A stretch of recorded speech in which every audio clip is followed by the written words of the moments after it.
লখিমপুৰত আৰম্ভ বান সংহাৰ ধাৰাসাৰ বৃষ্টিপাতত পাৰ ভাঙি আহিল শিঙৰা আৰু বোকা নদী বুঢ়াই পেলালে নাওবৈচাৰ ৰাণাবাৰী সোণাপুৰ কঁঠালপুখুৰীকে ধৰি 10খনৰো অধিক গাঁও চাৰিওফালে হৈ পৰিল জলমগ্ন বুঢ়াই পেলালে ৰাণাবাৰী কঁঠালপুখুৰী সংযোগী পথ ঘৰ দুৱাৰ খেতিপথাৰ নামঘৰ বিদ্যালয় পানীৰ তলত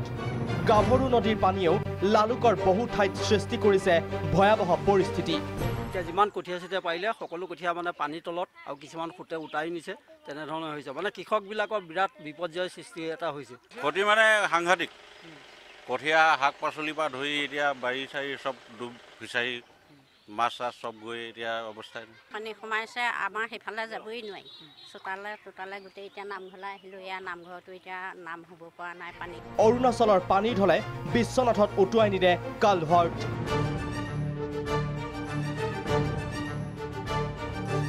বিশ্বনাথ চাৰিআলিৰ বালিচাং সংযোগী পথৰ অস্থায়ী কালভাৰ্ট উটুৱাই নিয়াত কেইবাখনো গাঁৱৰ সৈতে বিচ্ছিন্ন হৈ পৰিল যোগাযোগ